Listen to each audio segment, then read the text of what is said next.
Hello friends, नमस्ते and welcome back to my channel. आज की वीडियो में हम डिस्कस करेंगे nature of expense. So basically expense और इनकम जो होते हैं वो दो नेचर के होते हैं। One is capital expenditure and second one is revenue expenditure. So कोई भी एक्सपेंस है या फिर इनकम है उसको हम रेवेन्यू और कैपिटल में आइडेंटिफाई करते हैं। So why we do that? So that उसका मेन रीज़न ये है कि हमें कोई भी अकाउंट हम प्रिपेयर करते हैं उसका जो रिजल्ट मिले वो हमें प्रॉपर और सही मिले। जैसे कि हम कोई भी प्रॉफिट एंड लॉस अकाउंट बनाते हैं तो वो profit and loss account particular period के लिए होता है, for example from 1 April 2020 to 31 March 2021, right. So वो प्रॉफिट एंड लॉस अकाउंट क्या इंडिकेट करता है? वो पर्टिकुलर पीरियड के लिए हमारे बिजनेस में टोटल कितने इनकम हुई है और कितने एक्सपेंसेस हुए हैं और उसका नेट आउटकम क्या है। सो वो जो इनकम और एक्सपेंस है उसका हम प्रॉफिट एंड लॉस में तभी रिकॉर्ड करेंगे अगर वो एक्सपेंस का बेनिफिट हमें वो पीरियड में मिला है, राइट। कोई भी एक्सपेंस है, मान लो वो हमने इनकर किया, उसका बेनिफिट हमें ये साल में भी मिल रहा है और आने वाले 5 साल में भी मिलने वाला है, तो सारा का सारा हम ये साल में तो रिकॉर्ड नहीं करेंगे, ठीक है। अगर ऐसा कर रहे हैं तो हम अकाउंटिंग ट्रीटमेंट गलत करेंगे और हमारा जो रिजल्ट मिलेगा वो हमें गलत मिलेगा। सो वो ना हो और हमें सही रिजल्ट मिले हमारे अकाउंट से। इसी वजह से हम कोई भी इनकम या फिर एक्सपेंस होते हैं उसको हम बाइफरकेट करते हैं रेवेन्यू और कैपिटल में। So what is revenue expense? So revenue expense यानी कि कोई भी ऐसा एक्सपेंस जिसका बेनिफिट हमें इमीडिएटली मिल जाता है या फिर वो पर्टिकुलर अकाउंटिंग पीरियड के अंदर हमें मिल जाता है।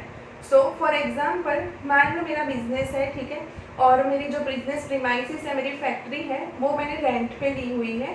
तो मैं मान लो अप्रैल के अंदर मैं मेरा बिजनेस वो फैक्ट्री में रन कर रही हूँ और फैक्ट्री का मैंने रेंट पे किया अप्रैल महीने का और उसका बेनिफिट मुझे अप्रैल में ही मिल गया।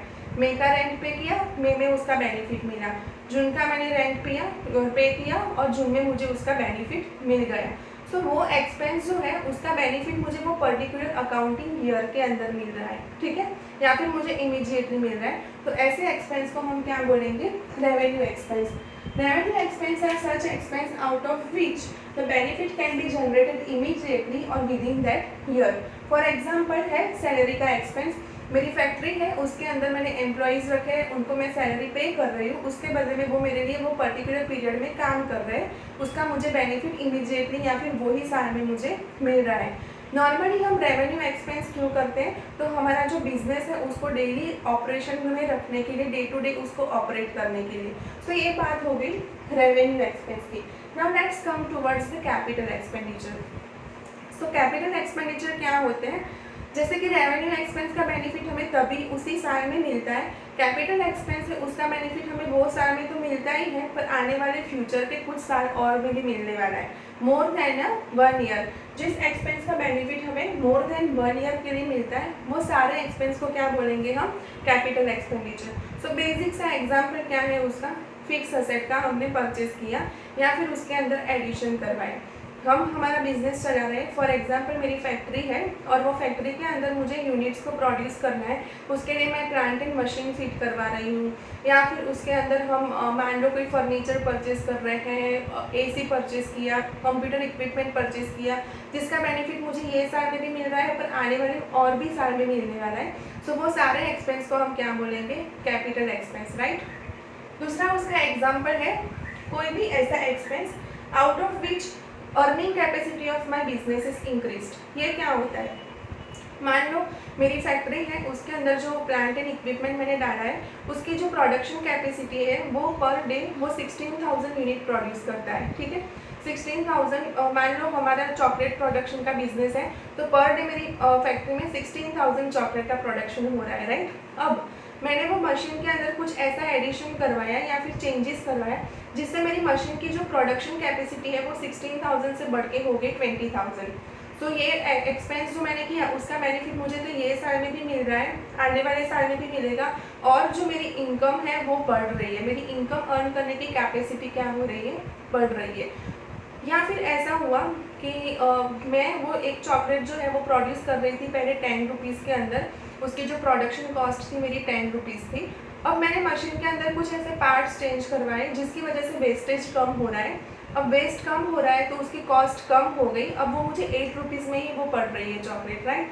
तो ऐसे मेरी कोई भी यूनिट प्रोडक्शन करने की जो कॉस्ट ऑफ प्रोडक्शन जो है वो कम हो रही है, या फिर मेरी इनकम अर्न करने की कैपेसिटी बढ़ रही है। सो ऐसे एक्सपेंस को भी हम क्या बोलेंगे, कैपिटल एक्सपेंस। नाउ डिफ्रेंशिएट हम करते हैं तो उसकी अकाउंटिंग ट्रीटमेंट अलग है दोनों की, that is the main reason. So now कोई भी एक्सपेंस है उसका हम पहले नेचर चेक करते हैं कि भाई ये कैपिटल एक्सपेंस है कि रेवेन्यू एक्सपेंस है, उसके बाद हम उसका अकाउंटिंग डिसाइड करते हैं, ठीक है। सो उसकी अकाउंटिंग ट्रीटमेंट क्या है, so let's understand that. So revenue expense जो होते हैं वो नॉर्मली हम प्रॉफिट एंड लॉस अकाउंट के अंदर चार्ज करते हैं, यानी कि प्रॉफिट एंड लॉस अकाउंट के अंदर डेबिट करते हैं, ठीक है। उसको हम बैलेंस शीट में नहीं दिखाएंगे, जिस साल में इंकर किया वो साल के प्रॉफिट एंड लॉस अकाउंट के अंदर सिंपली हमने डेबिट किया। जैसे कि प्रॉफिट एंड लॉस अकाउंट मेरा है, उसकी डेबिट साइड में सैलरी एक्सपेंस है 1,20,000। सो वो क्या इंडिकेट करता है कि भाई 1,20,000 की जो सैलरी का एक्सपेंस है वो पूरे साल का कंपनी का सैलरी का एक्सपेंस है, ठीक है। देन कैपिटल एक्सपेंस को हम कैसे दिखाते हैं, सो उसको हम बैलेंस शीट में एज एन असेट रिकॉर्ड करेंगे, ठीक है। बैलेंस शीट के अंदर असेट साइड जो फिक्स असेट का हेडिंग होगा उसके अंदर हम ये सारी असेट्स को रिकॉर्ड करते हैं। अच्छा, और जो असेट्स के अंदर से हम क्या माइनस करते हैं, डेप्रिसिएशन। तो वो डेप्रिसिएशन को हम कहाँ पे दिखाते हैं, प्रॉफिट एंड लॉस अकाउंट में। यानी कि असेट को परचेस किया उसको डायरेक्टली हम कभी भी प्रॉफिट एंड लॉस अकाउंट में नहीं दिखाएंगे, उसको हम कहाँ पे दिखाएंगे, पहले बैलेंस शीट में, और उसमें से हमारी जो डेप्रिसिएशन की जो भी मेथड है वो मेथड के अकॉर्डिंगली हम वो डेप्रिसिएशन को माइनस करेंगे और वो पर्टिकुलर डेप्रिसिएशन को हम हमारे पीएनएल में रिकॉर्ड करेंगे। सो वैसे इनडायरेक्टली दोनों एक्सपेंडिचर रूट कहाँ पे होते हैं, बीएनएल में, पर डिफरेंट क्या है, टाइम पीरियड। जिस पीरियड में हमें उसका बेनिफिट मिला है वही पीरियड के पीएनएल में वो हम चार्ज करेंगे। सो कंसेप्ट उसकी पूरी थीम बिहाइंड वो है, ठीक है।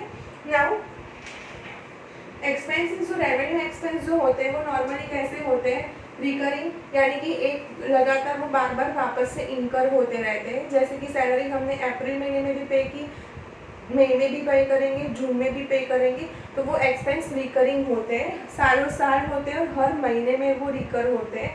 पर नॉर्मली कैपिटल एक्सपेंस क्या होते हैं, नॉर्मली वो नॉन रिकरिंग होते हैं, पर ज़रूरी नहीं है कि वो नहीं रिकर होंगे, ठीक है।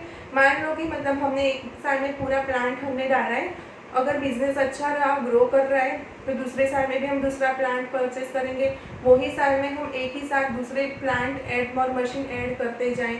सो वो नॉर्मली रिकरिंग नहीं होता है, पर हाँ वो अगर बिजनेस ग्रो कर रहा है तो हम बार बार नई एसेट्स भी परचेज कर सकते हैं, राइट। नाउ मान लो व्हाट इफ उसकी अकाउंटिंग ट्रीटमेंट, व्हाट इफ हमने उसका नेचर जो है वो आइडेंटिफाई करेक्ट नहीं किया है, मतलब गलती से कोई एक्सपेंस था रेवेन्यू एक्सपेंस, उसको हमने गलती से कैपिटल एक्सपेंस ट्रीट कर दिया है। मतलब क्या हुआ, मान लो हमने कोई मशीन है उसके अंदर रिपेयर करवाया है, वो रिपेयरिंग जो था वो रेवेन्यू एक्सपेंस था, पर उसको हमने कैपिटलाइज कर दिया। मतलब जो एक्सपेंस को हमें पीएनएल में डेबिट करना चाहिए था वो हमने किया नहीं है। सो उसकी इफेक्ट क्या आएगी, तो प्रॉफिट इनडायरेक्टली क्या हो जाएगा, बढ़ जाएगा। क्यों, क्योंकि एक्सपेंस जो डेबिट करना था वो हमने किया नहीं है। सेम में कोई एक्सपेंस था उसको हमने कैपिटल एक्सपेंस रिकॉर्ड करना था, पर उसकी जगह पे हमने उसको रेवेन्यू एक्सपेंस मान लिया, ठीक है। मान लो मशीन के अंदर हमने रिपेयर करवाया, वो रिपेयरिंग ऐसा था, मेजर रिपेयर था जिससे मेरे बिजनेस की प्रोडक्शन कैपेसिटी बढ़ रही थी, तो वो मुझे कैपिटल ट्रीट करना चाहिए था, ठीक है। पर उसके जगह मैंने उसको रेवेन्यू ट्रीट कर दिया और प्रॉफिट एंड लॉस अकाउंट के अंदर मैंने उसको गलती से डेबिट कर दिया है। तो इनडायरेक्ट उसकी इफेक्ट क्या आएगी, मेरा प्रॉफिट क्या हो जाएगा, कम हो जाएगा। So this is impact. अगर हमने एक्सपेंस को करेक्टली उसका नेचर आइडेंटिफाई नहीं किया तो उसकी प्रॉफिट एंड लॉस अकाउंट के ऊपर क्या इम्पैक्ट आएगी, वो ये है। अच्छा, नाउ लेट्स डिस्कस नेक्स्ट कि भाई क्या क्या फैक्टर्स है जिसके बेस के ऊपर हम नेचर ऑफ एक्सपेंस डिटरमाइन करते हैं कि रेवेन्यू है कि कैपिटल है। तो फर्स्ट फैक्टर ये है कि नेचर ऑफ एक्सपेंस, एक्सपेंस का नेचर क्या है, ठीक है। मान लो हमारी प्रोडक्शन की फैक्ट्री है, हम क्या प्रोड्यूस करते हैं, चॉकलेट्स प्रोड्यूस करते हैं, तो मेरे लिए प्लांट एंड मशीन जो मैं परचेस करती हूँ वो मेरे लिए कैपिटल एक्सपेंस है। पर वो जो प्लांट एंड मशीन जो कंपनी बनाती है उसके लिए तो वो एक यूनिट का सेल हुआ, वो मशीनरी जिसका बिजनेस है मशीनरी बना के बेचने का, तो उसके लिए तो वो रेगुलर इनकम हो गई, ठीक है। तो वो उसके रिगार्डिंग जो एक्सपेंस है वो उनके लिए क्या हो जाएंगे, रेवेन्यू हो जाएंगे। सिंपल सा एग्जांपल मैं समझाऊँ, मेरी ज्वेलरी की शॉप है, तो मेरे लिए मैं रेगुलरली गोल्ड परचेस करती हूँ, सेल करती हूँ, वो मेरे लिए क्या हो गया, रेवेन्यू एक्सपेंस। पर बीइंग अ बिजनेस मैं गोल्ड के अंदर इन्वेस्ट कर रही हूँ, तो वो मेरे लिए क्या हो जाएगा, फिक्स असेट, वो मेरी बैलेंस शीट में इम्पैक्ट आएगी उसकी। फिर सेकंड है पर्पस ऑफ एक्सपेंस। एक्सपेंस करने के बिहाइंड मेरा पर्पस क्या है। अगर मेरा पर्पस मेरा day to day business run करने का है तो वो रेवेन्यू में जाएगा। पर वो पर्पस ऐसा है कि जिसकी वजह से मेरे बिजनेस की कैपेसिटी बढ़ रही है, कॉस्ट ऑफ प्रोडक्शन कम हो रही है, फिक्स असेट में परचेस कर रही हूँ, सो वो पर्पस जो है वो मैटर करेगा एक्सपेंस का नेचर डिटरमाइन करने के लिए। देन थर्ड है उसका पीरियड ऑफ बेनिफिट, ठीक है। अगर वो एक्सपेंस से मुझे इमीडिएटली बेनिफिट मिलता है, वो ही साल में बेनिफिट मिलता है, तो वो रेवेन्यू में जाएगा। अगर उसका बेनिफिट मुझे मोर देन 1 ईयर के लिए मिलने वाला है तो वो कैपिटल में जाएगा, ठीक है। दूसरा है उसका रिकरिंग नेचर। अगर वो लगातार हम हर महीने हर साल वो इनकर होता है तो वो रेवेन्यू एक्सपेंस में जाएगा। अगर वो हर बार रिकरिंग नेचर का नहीं है तो वो कैपिटल में जाएगा। पर अल्टीमेटली बिजनेस का नेचर वो सारे फैक्टर्स को कंसिडर करके हम डिटरमाइन करते हैं कि ये रेवेन्यू है कि कैपिटल है। फ्रेंड्स, ये टॉपिक लगता हमें बहुत ही सिंपल है कि चलो सिंपल से रूल्स है, but in real practical world ये चीज़ डिसाइड करने के लिए कई बार कोर्ट में केस भी जाते हैं और इसकी बहुत बड़ी करोड़ में इम्पैक्ट होती है कंपनी के बिजनेस ऑपरेशंस के ऊपर, राइट। सो प्रैक्टिकल लाइफ में ये डिटरमाइन करना बहुत ही इम्पॉर्टेंट है, right. So this is the end of topic. I have explained you all in detail what is capital expense and what is revenue expense. I hope this video have helped you. Thank you so much for watching till end.